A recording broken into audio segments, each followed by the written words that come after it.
Hello friends, இன்றைக்கி நம்ம channel என்ன பார்க்க போகிறோன்னா புடலங்காய் சில்லி தான் பார்க்க போகிறோம். அதுக்கு வந்து ஒரு புடலங்காய் எடுத்திருக்கேன். அதை வந்து இப்போ நான் பாதியாக கட் பண்ணிக்கிறேன். இப்போ நம்ம தோல் சீவிக்கலாம். அதில் கொஞ்சம் மெலிசாக சீவிக்கலாம், நீங்கள் ரொம்ப சீவிடாதீங்க.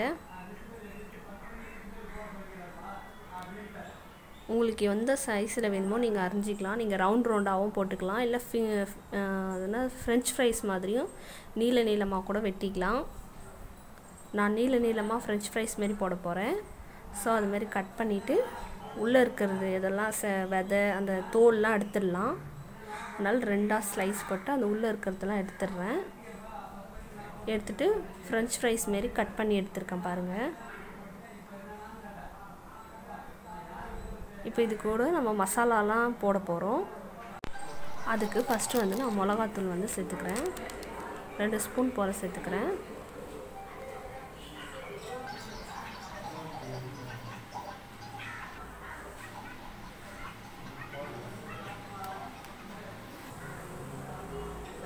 அப்புறம் கரம் மசாலா, அப்புறம் கலருக்கு வந்து ரெட் ஃபுட் கலர் சேர்த்துக்கிறேன். அப்புறம் இஞ்சி பூண்டு பேஸ்ட்டாக அரைச்சி வச்சது நான் ஒன்றும் பாதியமாக அம்மியில் நுணுக்கி தான் வச்சுருக்கேன், அது சேர்த்துக்கிறேன். அப்புறம் இதுக்கு தேவையான உப்பு சேர்த்துக்கலாம்.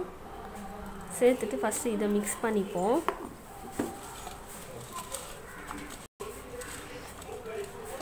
மிக்ஸ் பண்ணிவிட்டு இது கோட்டிங்க்கு வந்து நம்ம வந்து கடலை மாவும் கார்ன்ஃப்ளவரும் சேர்த்துக்கலாம்.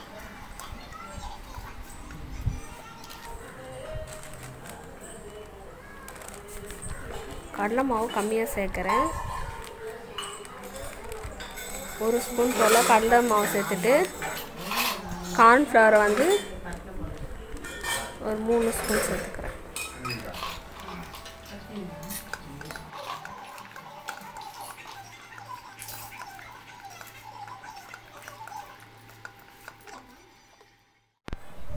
இப்போ மேரினேட் பண்ணதை நம்ம வந்து ஆயிலில் போட்டு ஃப்ரை பண்ணி எடுத்துக்கலாம்.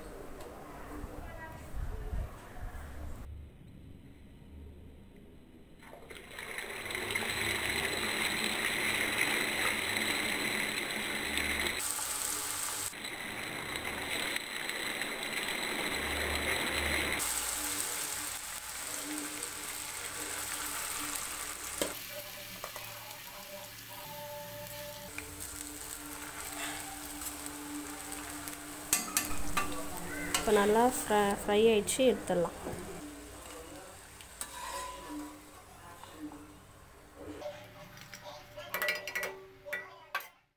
அவ்வளோதான், நம்மளுடைய புடலங்காய் சில்லி ரெடி ஆகிடுச்சு. இந்த வீடியோ உங்களுக்கு பிடிச்சிருந்தால் லைக் பண்ணுங்கள், கமெண்ட் பண்ணுங்கள், ஷேர் பண்ணுங்கள்.